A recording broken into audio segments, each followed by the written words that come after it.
Hoy vamos a hablar sobre conciencia de lo trascendente.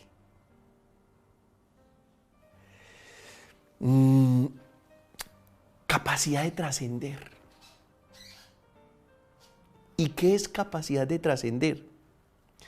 Capacidad, primero, de ir más allá de lo físico y material. Hago la salvedad. No se puede satanizar lo físico y lo material. No, ¿qué tal?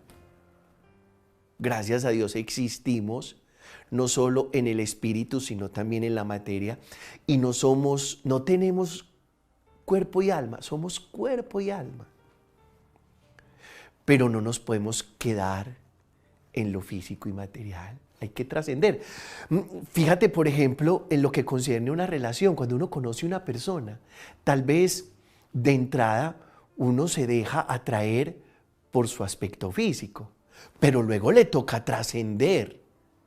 Claro que trasciende y se da cuenta que detrás de ese aspecto físico hay un ser humano maravilloso.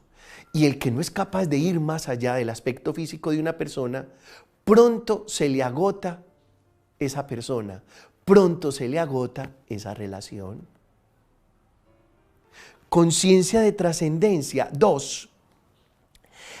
Capacidad para experimentar estados de conciencia superiores. Por ejemplo, la oración. Por ejemplo, la meditación. Claro que a través de la conciencia de lo trascendente, nosotros somos capaces de viajar a nuestro universo interior. La meditación, por supuesto, yo con yo. La oración, mi vida de cara a Dios. Tampoco estoy satanizando la meditación, pero aclaro que la meditación es una experiencia que te permite viajar a tu ser interior para estar contigo. La oración para estar de cara a aquel que te habita, el Dios de la vida de la vida. Y eso solo por la conciencia de lo trascendente. Tercero, la capacidad para dotar de un sentido de sagrado las actividades, los acontecimientos, las relaciones y las personas. Cuando tú eres capaz de reconocer, este lugar es sagrado, mi habitación es sagrada, esta es mi habitación, es sagrada, mi cama es sagrada, mi vestir es sagrado, mi vida es sagrada, el templo donde me reúno con mis hermanos a celebrar lo que creo es sagrado. La mesa donde como con mi familia es sagrada. Por conciencia de lo trascendente, soy capaz de dotar de sacralidad, del valor de lo sagrado, todo lo que me rodea, todo lo que está en mi entorno. Eso es hermoso. Y cuarto, conciencia de lo trascendente, que es conciencia espiritual, es la capacidad para usar los recursos espirituales y solucionar con esos recursos espirituales mis problemas. Convéncete. Hay problemas que solo se solucionan con recursos espirituales. Está claro. Un abandono, una tusa, lo que nosotros llamamos en nuestro lenguaje coloquial colombiano,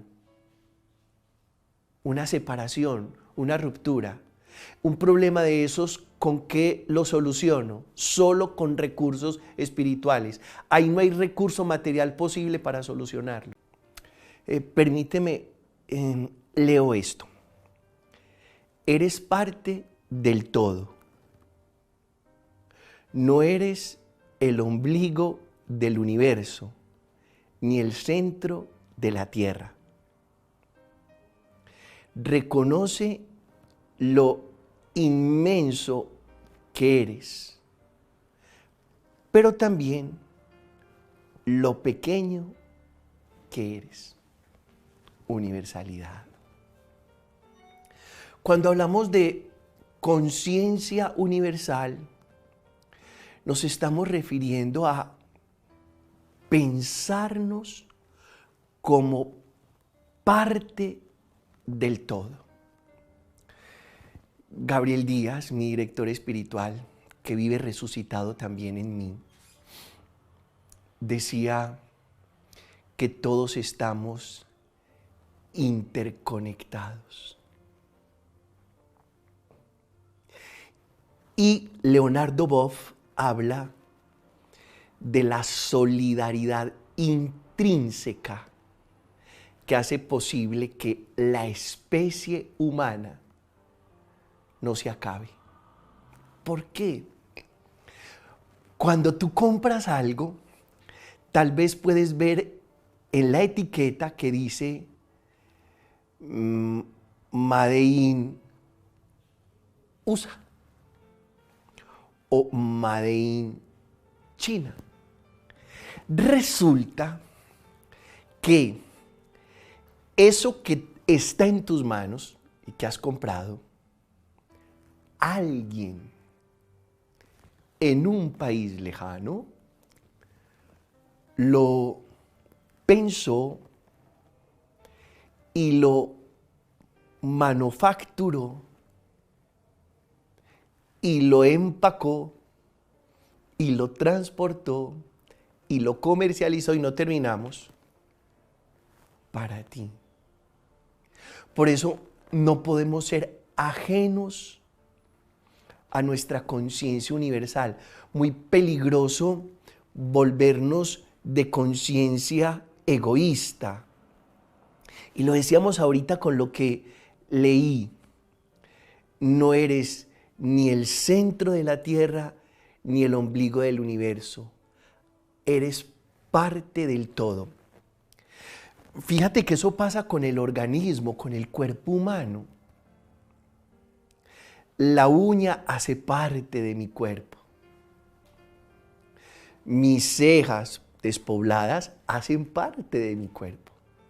Pero tanto mis uñas como mis cejas son importantes para el todo de mi cuerpo. Cuidado con el egoísmo. Qué importante que lleguemos a tener un amor universal como el de Jesús de Nazaret. Y tan importante como aquello que decía San Francisco de Asís: todo hombre es mi hermano. Esa frase de Pacho de Asís, esa frase de Francisco, es una frase universal. Es un afecto, un amor universal. Por eso, en algunas predicaciones se me ocurre decir que amar no es difícil. Lo difícil es amar a todos. Y ahí está el proyecto Jesús, que nos invita no simplemente a amar a los que nos conviene amar o a los que nos aman, sino un amor universal a todos. Ahí está el reto. Y eso solo sucede por conciencia universal. Esto es Justo a Tiempo. Yo tengo 4 gatos. Pascual, Trino, aquí están, Whisky, por razones obvias, y Marlene. Whisky y Marlene son adoptados.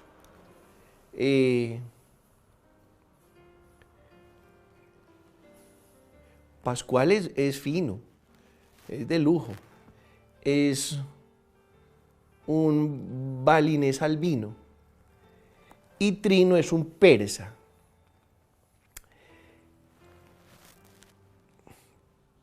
Tan simple, pero tan importante.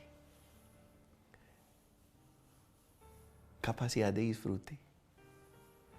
Tan simple, pero tan importante. Y ahí está el secreto de la capacidad de disfrute.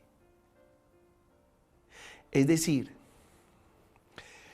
no nos tienen que descrestar con realidades traídas de yo no sé dónde, o con cosas traídas de yo no sé dónde. Hice la aclaración de las razas de estos muchachitos míos, porque con los que más disfruto es con Whisky y Marlene, y son los más amables, queridos y cercanos a mí. Son criollos, adoptados. Y ellos me han enseñado que no se necesita nada sofisticado como un balinés albino o un persa para crear unos lazos, unos vínculos imposibles de romper. Lo que decía Antoine Exupéry en El Principito, el cuidado de la rosa es lo que ha hecho que ella se haya vuelto tan importante.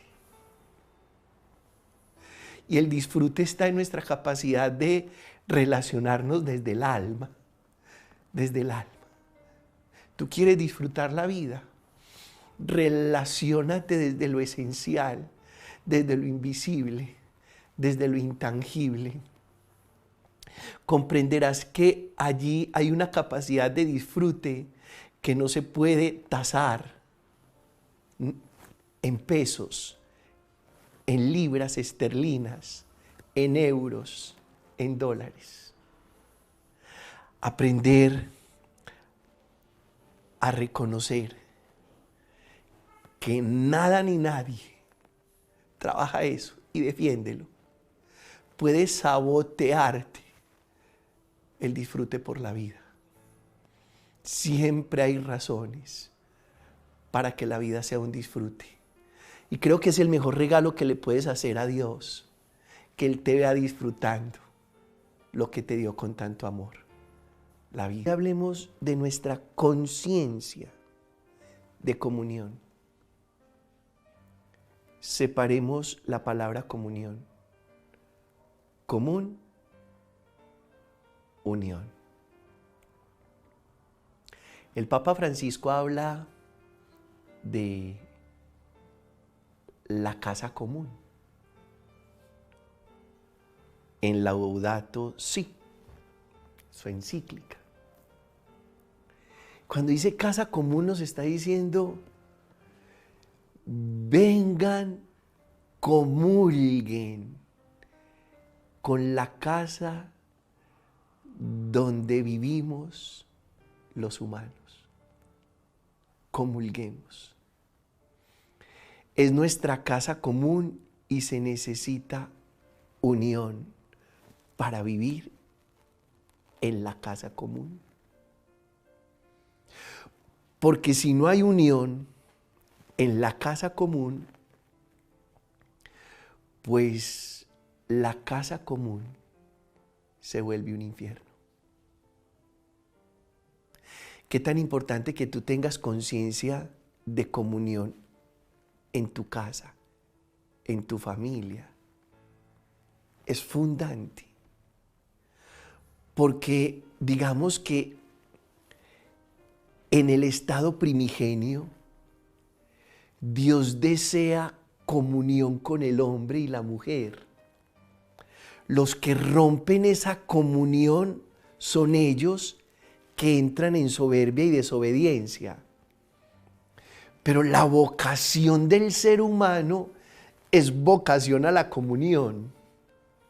Y es vocación a la comunión consigo mismo y con el Dios creador que está haciendo y haciendo en su interior. Cuando se rompe la comunión, entonces ya no hay paraíso tal.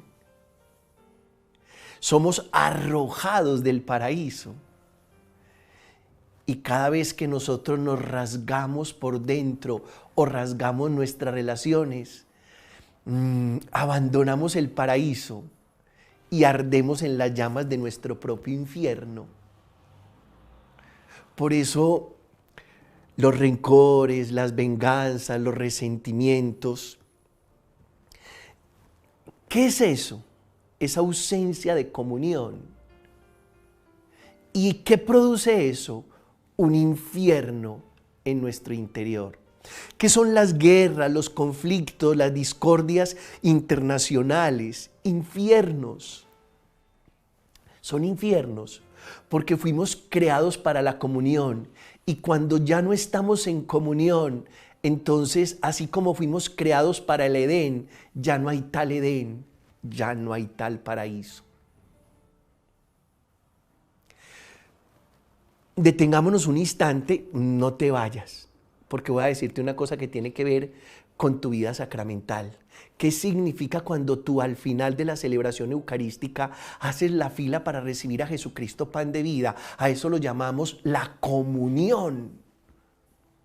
Y la gran implicación es que tú te vuelves uno con Jesús y Jesús se vuelve uno contigo. Por eso comulgar no es recibir la hostia simple y llanamente. Comulgar es mucho más que eso, es tener la conciencia que recibiendo el pan eucarístico, Él se une conmigo y yo me uno con Él y nos volvemos uno. Comunión. De tal manera que los sueños de Jesús son mis sueños y mis necesidades son las necesidades de Él. Hemos estado hablando de conciencia. Ahora hablemos de conciencia de lo esencial. Claro que me voy a referir al libro, si es una de mis pasiones, El Principito. Lo esencial es invisible a los ojos. Solo se puede ver bien con el corazón. Tuve un profesor muy querido, Alberto Ramírez, un gran teólogo para América Latina. Y en cada clase este profesor, que ya se transformó, Dios no vive en él, sino que él vive en Dios, nos hacía alusión a esto. Y a renglón seguido nos hablaba de la bienaventuranza que hay en Mateo, capítulo 5, que dice: dichosos los limpios de corazón, porque ellos verán a Dios. Porque lo esencial es invisible y solo se puede ver bien con el corazón. Pero se necesita un corazón limpio, capaz de ver lo esencial, de ir más allá. Yo les quiero presentar mi chivita. Mi chivita es una herencia que me dejó una mujer ya entrada en años y que me acompañó en mi servicio pastoral en otras comunidades. Y ella me lo regaló. Y yo a veces lo tengo muy bonito. A veces en mi día de descanso lo luzco, salgo en él. Por supuesto que es un vehículo es modelo 69, o sea que me lleva un año. Tiene 52 años. Entonces, su maquinaria, su cabrilla, su dirección, sus cambios, su cojinería, es otro cuento. Pero me siento muy a gusto en él. No por la dureza de su cabrilla o de su dirección, ni por el calor que hace en el habitáculo, porque ¿de dónde pues aire acondicionado? Sino por lo que significa. Superi habla de eso. No son las cosas en cuanto cosas, sino en cuanto significan. Y eso es conciencia de lo esencial. Hay cosas en la vida que adquieren un valor inimaginable, innombrable. ¿Por qué? Por lo que significan. Que se vuelven como sacramentos, es decir, cosas que me llevan a realidades superiores. Por eso se vuelven tan valiosas. Demos gracias a Dios por las cosas que tenemos, no en cuanto cosas, sino en cuanto su valor sentimental, esencial intangible e invisible. Y aprovecho si un padre de familia me está escuchando para que con mucha atención use este contenido en la educación de sus hijos, sobre todo los pequeños, los que están creciendo.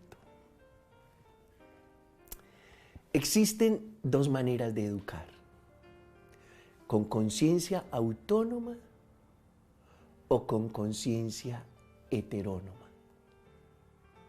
O somos autónomos o somos heterónomos. Cuando educamos en conciencia autónoma es porque le ayudamos al ser humano a que saque sus propias conclusiones y tome sus propias decisiones y asuma sus propias consecuencias. Conclusiones, decisiones, consecuencias. De tal manera que cuando educamos en la autonomía, le quitamos la manía al ser humano de estar culpando al mundo entero de sus decisiones y de las consecuencias de esas decisiones. Y al volverlo autónomo, lo convertimos en líder de su propia existencia, de su propio proyecto de vida. Lo convertimos en protagonista de su propia historia. Por eso, si alguna vez tu hijo te pregunta: papá, mamá, ¿qué hago?, devuélvele la pregunta: hija, ¿qué vas a hacer? Aquí estoy apoyándote, acompañándote, iluminándote, pero devuélvele la pregunta: ¿qué vas a hacer? Te quiero escuchar a ti, quiero escuchar tu corazón. Luego que tú me cuentes qué vas a hacer, yo te puedo orientar. Y te puedo orientar para que tu decisión sea una decisión tuya orientada y no simplemente lo que yo te diga. Qué interesante una conciencia autónoma que no esté buscando culpables y que tampoco esté buscando quien decida por ella.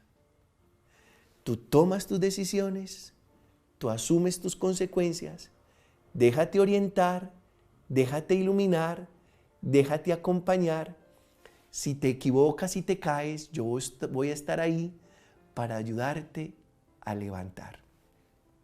Brutal que seamos ya viejos y aún heterónomos y que no seamos capaces de tomar nuestras propias decisiones y que lo que los demás nos dicen determine nuestro destino. Por supuesto que hay influencias, pero una cosa es que alguien genere influencia y otra cosa es que alguien determine tu destino. Conversando en estos días con unos amigos, creo que no estaban hablando bien de los jóvenes de hoy. Y claro, yo tuve que salir a defenderlos. ¿Por qué? Los jóvenes de hoy tienen otros valores. ¿Pero qué valores? Puede que no sean tan rezanderos como nosotros, pero son muy espirituales. Pensemos en cosas como estas.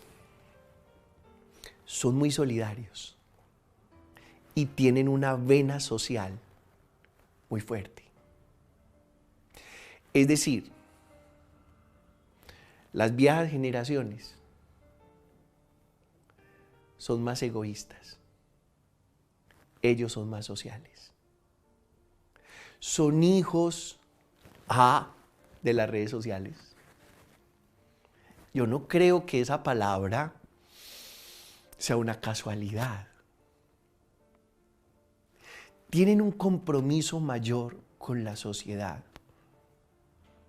Está claro que nosotros, los de mi edad, si marchamos una vez, no marchamos dos veces. Y eso que marchábamos, pues, en el desfile del colegio. Porque digamos que estábamos muy desconectados del compromiso y del tema social. Ahora, yo conozco muchos jóvenes que están trabajando en corporaciones, fundaciones, en pro, en bien, en beneficio de las clases menos favorecidas, es decir, marginadas. Eso hay que valorarlo. Y yo creo que todos nosotros, no solamente los jóvenes, yo creo que todo hombre, toda mujer de este siglo debe tener una conciencia social. Lo que creo que el Papa Juan Pablo II llamó hipoteca social. El Papa Juan Pablo II hablaba de hipoteca social refiriéndose a que todos tenemos una deuda con la sociedad. Una deuda con la sociedad. Tenemos una deuda con los que pasan hambre. Tenemos una deuda con los que tienen frío.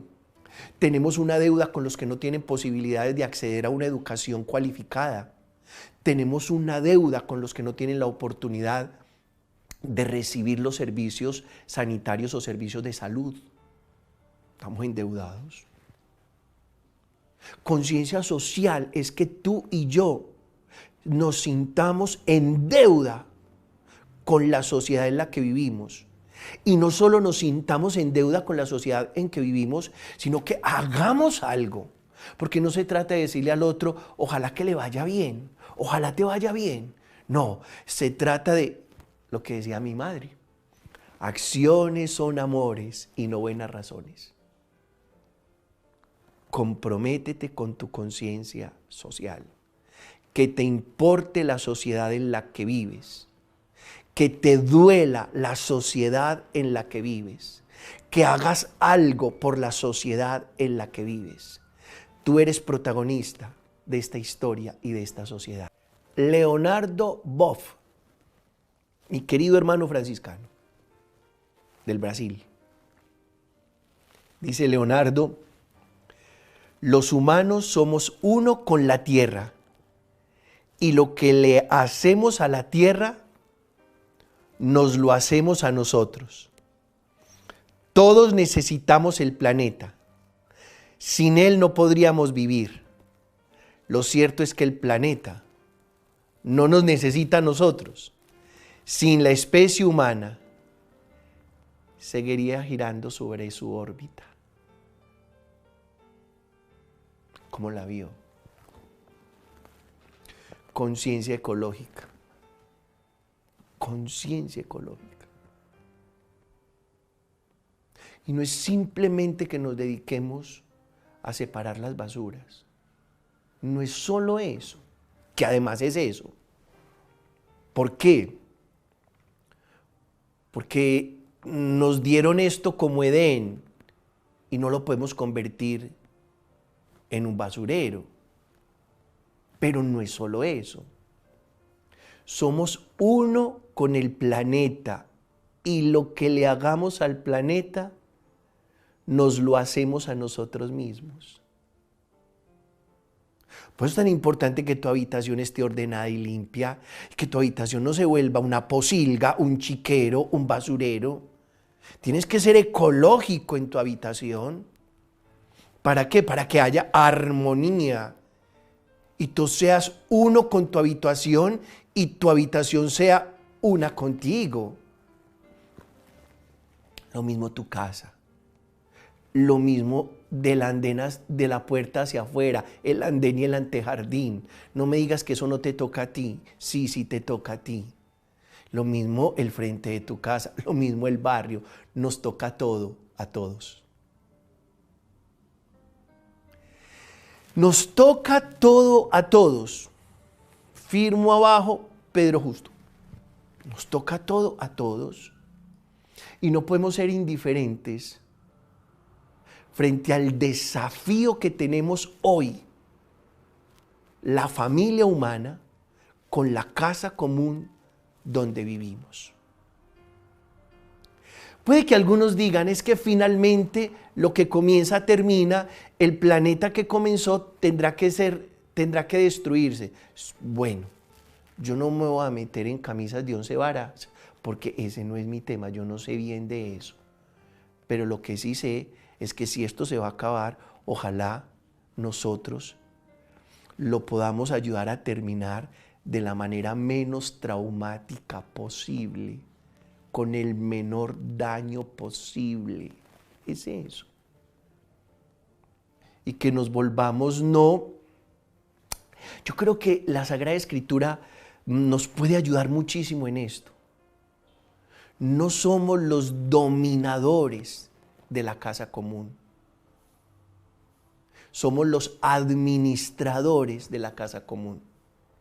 No es el dominio, es la administración. No somos los dueños, no somos dueños de nada ni de nadie. Somos simplemente administradores. Y creo que hemos perdido el foco cuando olvidamos que éramos administradores y cuidadores de la casa común y nos convertimos en dueños. Y volviéndonos dueños, volvimos esto un desastre. Esto es justo a tiempo. Voy a cerrar este ciclo de conciencia con conciencia de representación. Pedro, ¿dónde sacaste eso? Barájemela más despacio. Te la voy a bajar más despacio. La conciencia de representación tiene todo que ver con lo que significo y el significado de las personas y las cosas en mi vida. Y yo creo que tenemos que despertar esa conciencia de representación. ¿Para qué? Para no hacer tantas tonterías que pueden generar una mala influencia en los demás. Ponle cuidado a esto. Si tú eres de mi edad, me vas a dar la razón. Cuando tú y yo estábamos pequeños, no participábamos en las visitas y en las conversaciones de los mayores. Nos teníamos que desaparecer del escenario, pinta un bosque y piérdete. No podíamos estar ahí. Porque nuestros papás tenían una claridad inmensa sobre la conciencia de lo que representaba el adulto para los menores y de lo que representaban ellos para los hijos, para nosotros sus hijos. Eso es conciencia de representación. Es decir, cuidaron muchísimo de no convertirse en motivo de escándalo. ¿Para qué? Para no perder la autoridad moral delante de ellos. Eso es conciencia de representación. Conciencia de representación es que yo soy mamá y debo ser consciente de lo que represento para mi hija. Que yo soy papá y debo ser consciente de lo que represento para mi hijo. Que yo soy sacerdote y debo ser consciente de lo que represento para la gente, para la comunidad, para los feligreses. Que yo soy el jefe y debo ser consciente de lo que represento para mis subalternos o las personas que acompaño o dirijo. Por eso, la verdad, por conciencia de representación, el jefe no puede sentarse a beber con sus empleados, porque detrás de los tragos vienen las conversaciones inútiles, las estupideces, las tonterías, es decir, muchas cosas. Lo que representamos. Cuidar la conciencia de representación. Y luego, lo que las cosas representan en nuestra vida y lo que las personas representan en nuestra vida. Los roles de aquí para allá y de allá para acá. El papel que yo desempeño en mi casa, en la sociedad, en mi lugar de empleo, en mi lugar de trabajo. conciencia de representación. ¿Para qué? No para que seamos solapados, no para que seamos hipócritas, sino para que tengamos el debido cuidado con aquellas personas que tienen los ojos fijos en nosotros y para esas personas seguramente nos están mirando porque de alguna manera nosotros representamos para ellas. Representamos para ellas. Y hay que cuidar esa conciencia de representación. Muy importante entonces que seamos demasiado cuidadosos con esas personas que nos dieron para acompañar en la vida, en el camino, en el empleo, en la comunidad, en el hogar, en la familia, en fin. Cuida esa tarea de ser un buen referente. ¿Por qué? Porque hoy el mundo escasea de buenos referentes.